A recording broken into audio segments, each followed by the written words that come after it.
பலவென்று பேச போறேன். குளு குளு குளு குளு குளு இப்படி ஆட போறேன். ஸ்டாண்ட் ஸ்டாண்ட் ஸ்டாண்ட் தத்தி தாவி குதிக்க போறேன். தக தகவென்று ஜொலிக்க போறேன். பல பல பல என வாரத்தில் மறந்தோட போறேன். நானே அப்பா கூடத்தான் ஊர் சுத்தி பாப்பேனே. ஹாலிடே வந்தாலே என் அம்மா ஊட்டத்தான் பால் சோறு தின்பேனே. ஹோம்வொர்க்கும் செய்வேனே.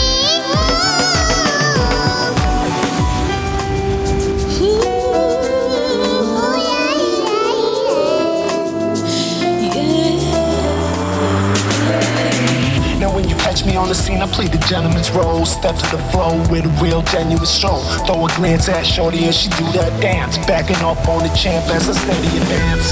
You ain't fooling no one when you move like that. Got my mind in a pretzel, what to do with that? You got that extra, extra, I'm trying to find out. Make your boy wanna call a timeout. அழகின் சிரிப்பினை படித்தது இல்லை, உனது சிரிப்பினை ரசித்திடவே. எனது இரவுகள் விடிவது உன்னால். நாளையும் நாளையும்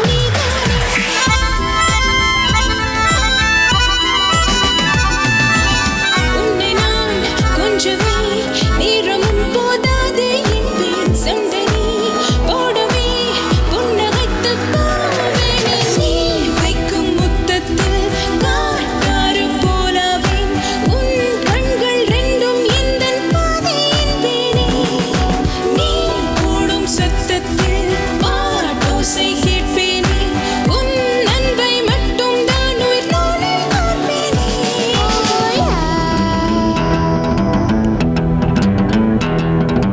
Do you wanna dance with me? Do you wanna dance with me? Oh yeah.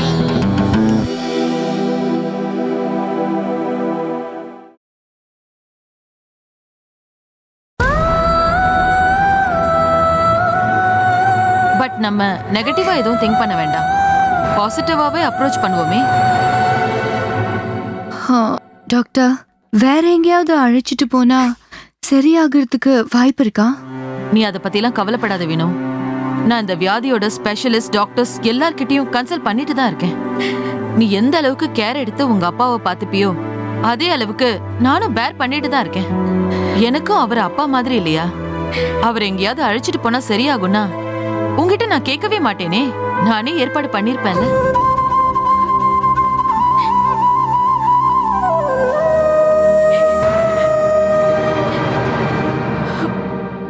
அவரோட நிலைமைய உங்ககிட்ட சொல்ல வேண்டியது ஆஸ் எ டாக்டர் என்னோட கடமை. அதுக்குதான் உங்ககிட்ட சொன்னேன். ஓகேவா? தைரியமா இரு. நல்லதே நடக்கும்னு நம்புவோமே. Okay doctor. வினோ, நீங்க இருப்பியா இல்ல வெளியில போயிடுவியா? நான் ஆஃபீஸ் வரைக்கும் போயிட்டு வருவேன் டாக்டர். அப்போ நானே உன்னை டிராப் பண்ணிடுறேன். 5 minutes வெயிட் பண்ணு, நான் வந்துடுறேன். ஓகே டாக்டர், நான் ரூம்ல வெயிட் பண்றேன்.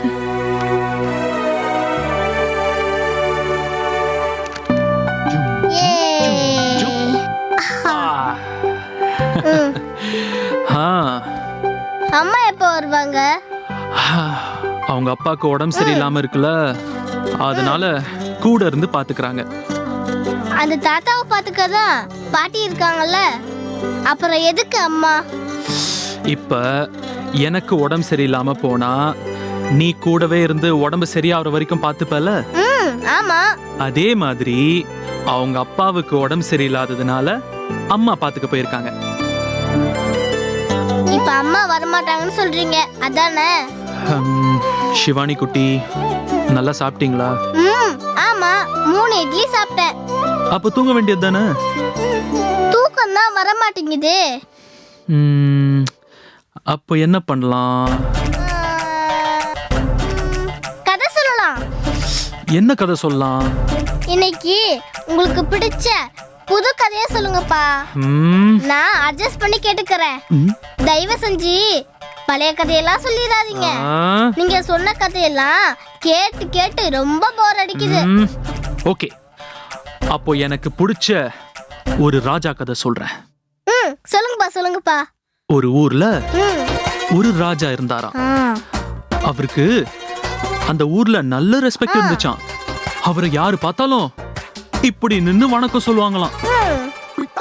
அவருக்கு டெம்பிள் பில்டிங் கட்டுறதுனா ரொம்ப இன்ட்ரெஸ்டா. அப்பா இந்த கதை உங்களுக்கு யார் சொன்னது? உனக்கு கதை வேணுமா இல்ல யார் சொன்னதுங்கிற டீடைல் வேணுமா? ஆஹா, கதை தான் வேணும். அப்போ குறுக்க பேசாம ஊன் கொட்டிட்டே கேட்டுட்டு இருக்கணும். சரிப்பா, நீங்க கண்டினியூ பண்ணுங்க. எங்க இருந்த? அந்த ராஜா எவ்வளவு நல்லவரா இருந்தாலும் அவரை சுத்தி கெட்டவங்க இருக்க தானே செய்வாங்க. ஆமா. அதுல சில கெட்டவங்க அவரை சாய்க்க பிளான் போட்டுட்டே இருந்தாங்க. ஒரு நாள் அவரை காட்டுல மடக்கி சண்டை போட்டாங்க. ராஜா ரொம்ப பலசாலி. எல்லாரையும் அடிச்சு சாச்சி கைத்துல கட்டி இழுத்துட்டு வந்து ஜெயில போட்டாரு. எப்படிப்பா ஒரே ஆளு இவ்ளோ பெரிய சமாளிச்சாரு? அவரு வந்து ராஜால, அதனால எல்லாரையும் அடிச்சிருவாரு. ஓ, ராஜானா எல்லாரையும் அடிச்சிருவாங்களாப்பா? அப்பனா ஓகே. ஜெயில போட்டுட்டா எனிமியோட ஃப்ரெண்ட்ஸ் எல்லாம் சும்மா இருப்பாங்களா? ராஜாவை எதுவும் செய்ய முடியாததுனால வேறொரு பிளான் போட்டு வெயிட் பண்ணிட்டு இருந்தாங்க. என்ன பிளான் பா? ராணிய அரண்மனையில இருந்து தூக்கிட்டு போயிட்டு ராஜாவை தேடி வர வைக்கிறதா அவங்க திட்டம். பிளான் போட்ட மாதிரி ராணியை தூக்கிட்டாங்களா? ஆமா, ராஜா ராணிய கூட்டிட்டு காட்டுல இருக்க பங்களாவுக்கு ரெஸ்ட் எடுக்க போனப்ப ராணிய தூக்கிட்டாங்க. ராஜாவும் தான் கிட்ட இருந்த படைய வச்சு காட்டையே அழிச்சு தேடினாரு. காட்டை சல்லடை போட்டு சலிச்சோம், ராணி கிடைக்கல. கூட இருந்த வீரர்களும் எப்படி சாகுறாங்கன்னே தெரியாம செத்துட்டு இருந்தாங்க. ஒரு கட்டத்துல ராஜா யாருமே இல்லாம தனியாளா ராணிய தேடிட்டு போனாரு. அவருக்கும் எந்த திசையில போனோம்னு தெரியாம ஒரு இடத்துல குழம்பி நின்னுட்டாரு. தொண்டை எல்லாம் தண்ணி இல்லாம வறண்டு போச்சு. அவர் வயிறு பசியில துடிச்சு அப்படியே மயங்கி விழுந்துட்டாரு. அச்சச்சோ, அப்புறம் என்னாச்சு? அந்த டைம்ல ஒரு மந்திரவாதி அவர் முன்னாடி வந்து நின்னாரு. அவரை மயக்கத்துல இருந்து எழுப்பி சாப்பாடு கொடுத்தாரு. ராஜா நல்லா சாப்பிட்டாரு. அவர் சாப்பிட்டு முடிச்ச அப்புறம் மந்திரவாதி, அப்பா கதையை சொல்லுப்பா, அதை அடிச்சுக்கிட்டே இருக்கட்டும். மந்திரவாதி என்ன சொன்னாருன்னு தெரியணும்ல, இங்க கூட செல்ல. ஹலோ ஹலோ மிஸ்டர் பிரசாத், நான் டாக்டர் உமா பேசுறேன். சொல்லுங்க டாக்டர். வினோதினிக்கு கால் பண்ண அவங்க எடுக்கல. நீங்க உடனே ஹாஸ்பிடலுக்கு வர முடியுமா? டாக்டர், ஏதாவது அர்ஜென்ட்டா? நீங்க நேர்ல இமிடியேட்டா வாங்க. Okay doctor. அப்பா சொல்லுப்பா. சிவானி, நீ குட் கேர்ல்ல. இப்போ நீ தூங்கினேனா இன்னொரு நாள் இந்த கதையோட கண்டினியூட்டியை சொல்லுவேன். இல்லப்பா, இப்பவே சொல்லுங்கப்பா. அப்பா அவசரமா வெளியே போனோமா, கொஞ்சம் கண்ணை மூடிட்டு தூங்க. நீங்களும் போயிட்டீங்கன்னா இவ்ளோ பெரிய வீட்ல சிவானி மட்டும் எப்படி தனியா இருப்பா? நீ தூங்கு, நான் கிளம்புறதுக்குள்ளார சத்தியமா வந்துருவாங்க. அப்பா ப்ளீஸ் பா, கதையை சொல்லிட்டு அப்புறம் போங்கப்பா. சிவானி, அப்பாவை டிஸ்டர்ப் பண்ணாம இப்போ தூங்குனேனா சிவானிக்கு பிடிச்ச ஒரு கிஃப்ட் நாளைக்கு கிடைக்கும். இந்த கதையும் இன்னொரு நாளைக்கு சொல்லுவேன். டீல் ஓகேவா? டீல் ஓகேப்பா. சிவானி கண்ணை மூடி தூங்க போறா.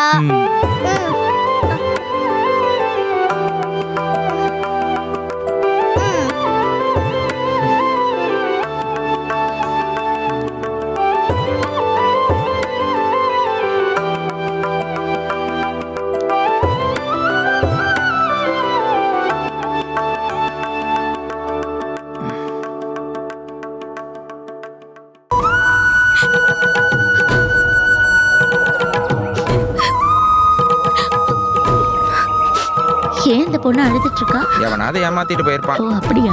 நீ வா. ஏன் அந்த பொண்ணு அழுதுட்டு இருக்காங்க? தெரியல, ஏதாவது அவங்களுக்கு பிரச்சனையா இருக்கும். பாக்க பாவமா இருக்கு.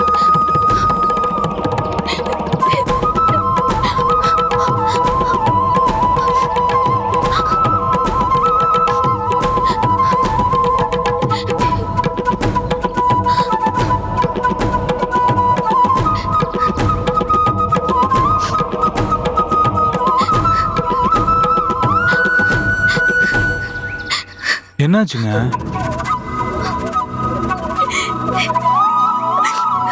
எல்லாரும் உங்களே பாக்குறாங்க, கண்ணை தொடுங்க.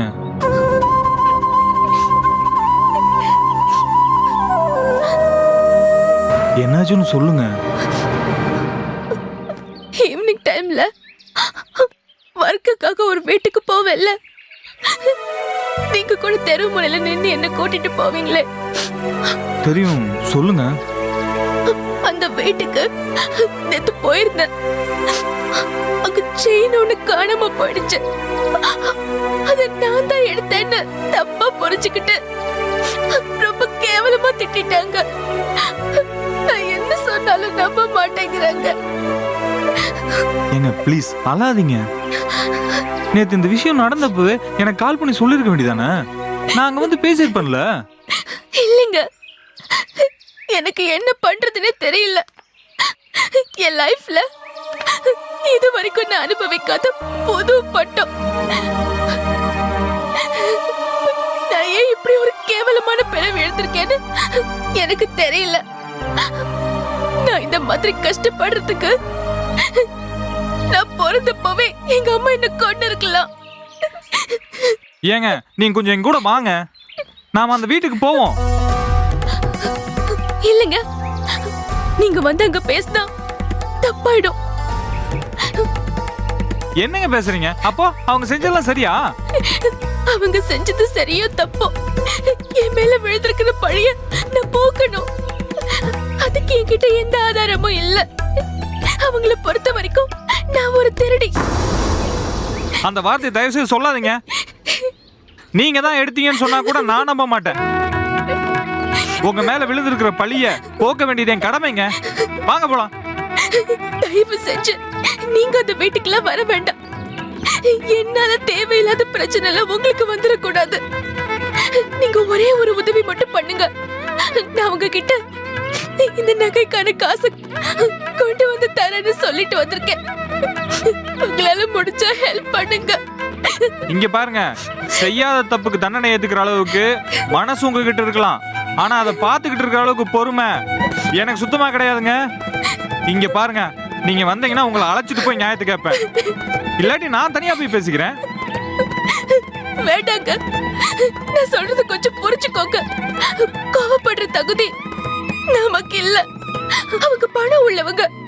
ஒரு வார்த்தை சொன்னா 1000 பேர் வருவாங்க. ஆனா நமக்கு யாருமே வர மாட்டாங்க. எனக்கு ஒண்ணு ஒத்துக்கிட்டு வரணும்னு அவசியம் இல்ல. ஆனா அவங்க காலேஜ்ல பேப்பர்லன்னு என்ன கேவலப்படுத்திடுவேன்னு மிரட்டுறாங்க. அவங்களால சொன்னதை செய்ய முடியும், ஆனா நம்மளால எதிர்த்து போராட கூட முடியாது. இதெல்லாம் தாண்டி நாசிக்கப்பட விரும்பல. எனக்கு யாரும் இல்லாம இருக்கலாம், ஆனா கொஞ்சோட தன்மானம் இருக்கு. அதை நான் எழுதிடக்கூடாது. இதாங்க, இதான் பணக்காரங்களோட வேலை. ஏழைங்கன்னா பணத்தால் அடிப்பாங்க, இதே மிடில் கிளாஸ்னா தன்மானத்தில் அடிப்பாங்க. நாமளும் உடனே அப்படியே பயந்துடுவோம். நமக்கு பயப்பட சொல்லி தரணுமா என்ன? பயந்தானே நம்ம பசியவே ஆத்துது. ஆனா அந்த பயத்தை வச்சு இந்த பணக்காரங்களை ஒண்ணுமே இல்லாம பண்ண முடியுங்க. 1000 பேர் அவன் கூப்பிட்டா 2000 பேர் என்னால கூப்பிட்டு வர முடியும். என்ன நீங்க நம்புங்க, அவங்கள நான் பாத்துக்கிறேன். நீங்க வண்டியில இருங்க.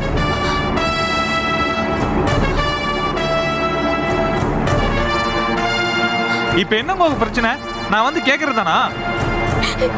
இல்லைங்க, நான் அப்படி நினைக்கல. எனக்கே இப்போதைக்கு ஆறுதலா இருக்கிறது நீங்க தான். உங்களுக்கு எந்த பிரச்சனையும் வந்துடக்கூடாதுல்ல, அதான் யோசிக்கிறேன். நீங்க வரலைன்னா தாங்க நமக்குள்ள பிரச்சனை ஆகும். உங்களை மறுபடியும் என்னால திருட்டு பட்டம் சுமந்துட்டு பார்க்க முடியாதுங்க. ரொம்ப நேரம் யோசிக்காதீங்க, ஆட்டோ ஸ்டார்ட் பண்ணி வைக்கிறேன், சீக்கிரமா வாங்க. நீங்க வரலைனாலும் நான் அந்த வீட்டுக்கு போய் கேட்கத்தாங்க போறேன். ப்ளீஸ் புரிஞ்சுக்கங்க. என்ன? சரி, நீங்க எப்ப சொல்றீங்களோ அப்ப போலாம். ஆனா கேட்காம மட்டும் விட மாட்டேங்க.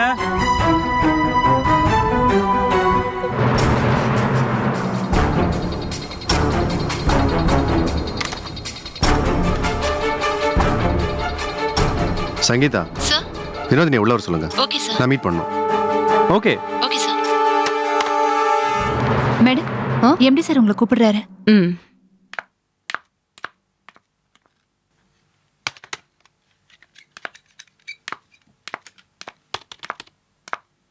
சார், வாங்க வினோதினி. ஐம் யோகேஷ். வணக்கம். உட்காருங்க. பரவாயில்ல சார், சொல்லுங்க. வினோதினி எங்க கம்பெனியோட ஒர்க்கிங் பார்ட்னர், எல்லா டிபார்ட்மெண்ட்டுக்கும் ஹெட், பிளா பிளா பிளா. எங்க அப்பாவுக்கு தெரியாத குண்டூசி கூட வினோதினிக்கு நல்லாவே தெரியும். அப்படிப்பட்ட உங்களை நான் எம்டி ஆனதுக்கு அப்புறம் மீட் பண்ணவே இல்லை. ஓகே, நீங்க இல்லாம இந்த கம்பெனியை ரன் பண்ண முடியாது. அப்படியெல்லாம் இல்லை சார். யார் இல்லைனாலும் இந்த கம்பெனி ரன் ஆகும். ஓகே, ஆனா நான் உங்களை மீட் பண்ணாததுக்கு ஒரு ரீசன் இருக்கு. நான் உங்களை எம்டி ஆதிகேசவன் சன் அப்படின்ட்டு இன்ட்ரோ பண்ணிக்க எனக்கு விருப்பம் இல்லை. அப்படி என்னை யாரும் பார்க்கறதையும் நான் விரும்பல. அதனால தான் எல்லா ஃபார்மாலிட்டிஸையும் முடிச்சுட்டு இந்த கம்பெனியோட எம்டியா உங்களை மீட் பண்றேன். அது மட்டும் இல்லாம நீங்க என் கம்பெனியோட பார்ட்னர். உங்களை பார்க்கும்போது எல்லாம் சரியா இருக்கணும். சார், எனக்கு இந்த பார்ட்னருங்கிற லேபிளையே உங்க அப்பா தான் கொடுத்தது. அதுக்கு முன்னாடி வரைக்கும் நீங்க ஃபர்ஸ்ட் மீட் பண்ண தகுதியான எல்லா டிபார்ட்மெண்ட்டுக்கும் ஹெட் தான் இந்த வினோதினி. நீங்க என்ன அப்படியே ட்ரீட் பண்ணி பேசலாம். ஒரு சின்ன உதாரணம் உங்களுக்கு சொல்றேன். ஒரு சிக்னல்ல பிச்சைக்காரன் ஒருத்தர் பிச்சை எடுத்துட்டு இருக்கான். நாமளும் பிச்சை போடுறோம். திடீர்னு ஒரு நாள் கார்ல கோட் சூட்லாம் போட்டுக்கிட்டு பிசினஸ் மேன் லுக்ல உட்காந்துருக்கான். அதுக்காக நம்ம போய் உன்னை நான் பிச்சைக்காரனா தான் பார்த்துருக்கேன் அப்படின்னு பிச்சை போட முடியுமா? இப்போ நீங்க என்ன சொல்ல வரீங்க சார்? Just an example. நான் எதுவும் சொல்ல வரல. நான் உங்களை பார்ட்னர் பொசிஷன்ல வச்சே பேசுறேன். ஓகே, இப்போ என்கிட்ட இருந்து என்ன டீடைல்ஸ் வேணும்? Vinodhini, just relax. நான் உங்களை பிசினஸ் பத்தி பேச வர சொல்ல. இன்னொன்னு, ஃபர்ஸ்ட் மீட், பிசினஸ் பத்தி பேசி நம்ம மூட டிஸ்டர்ப் பண்ணிக்க வேண்டாம். ஃபர்ஸ்ட் நான் யாரு, எனக்கு எப்படி இருக்கணும்னு சொல்லிடுறேன். அப்புறம் நெக்ஸ்ட் மீட்ல நம்ம டீட்டெயில்டா பிசினஸ் பத்தி பேசலாம். என்னோட பர்சனல் டீடைல்ஸ்லாம் சொல்ல தேவையில்லைன்னு நினைக்கிறேன். அது எனக்கும் தேவையில்லை.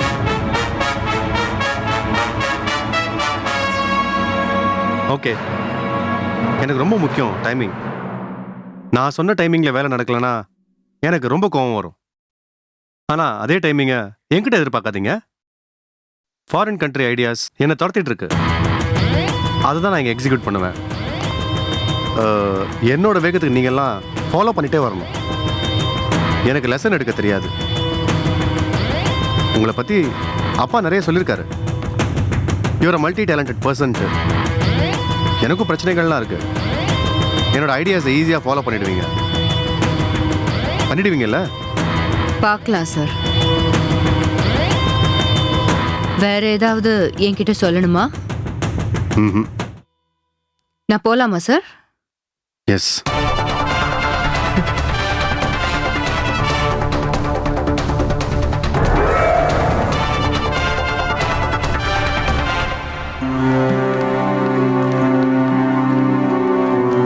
வாங்க பிரசாத், உட்காருங்கம்மா.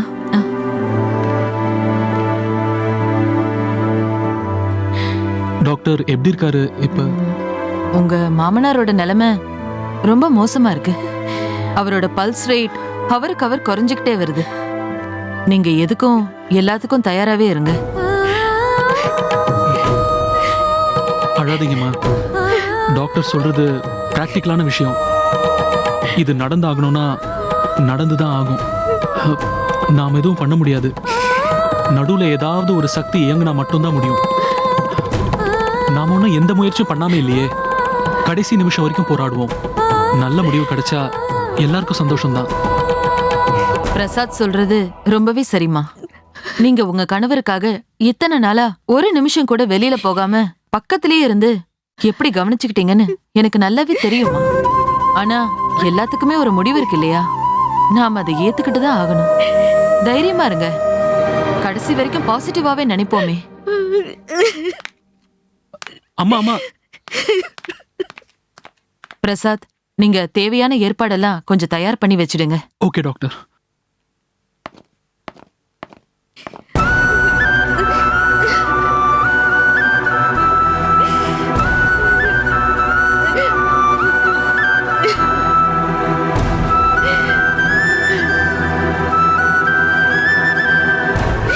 அம்மா, உங்களுக்கு தெரிஞ்சுதானே எல்லாமே நடக்குது. நாங்க எதையும் உங்ககிட்ட மறைக்கல. ஏன்னா நீங்க எல்லாத்தையும் புரிஞ்சு நடந்துப்பீங்கன்னு. உங்களுக்கு தெரியாதது எதுவுமே இல்லை. உங்களுக்கு ஆறுதல் சொல்ற வயசும் எனக்கு இல்லை. எனக்கு எல்லாமே புரியுது தம்பி. ஆனா மனசு கேட்க மாட்டேங்குது. என்ன நடக்க போகுது, இதோட முடிவு என்ன, எல்லாத்தையும் தெரிஞ்சுக்கிட்டு தான் நான் என்னை தயார்படுத்திக்கிட்டு இருக்கேன். ஆனா இப்போ என்னால கட்டுப்படுத்த முடியல. பயம் அதிகமாகுது. வெறுமை மனசுக்குள்ள சுத்திக்கிட்டு இருக்கு. ரொம்ப தனிமையா உணர்றேன். அவர் இல்லாம நான் எப்படி உயிர் வாழ போறேன்னு எனக்கு தெரியல தம்பி. ஒரு விஷயத்தை நீங்க தெளிவா புரிஞ்சுக்கோங்க. நீங்க யாரும் இல்லாதவங்க இல்ல, நாங்கெல்லாம் இருக்கோம். எங்களுக்கும் உங்களை விட்டா வேற யாரும் கிடையாது. நாங்க உங்களை விட்டுற மாட்டோம். தைரியமா இருங்க. அம்மா, இந்த நேரத்துல உங்ககிட்ட கேட்க கூடாது. இருந்தாலும் எனக்கு வேற வழி தெரியல. அவரு ஒருவேளை இறந்துட்டார்னா அவரை எங்க கொண்டு போறது? இங்கேயே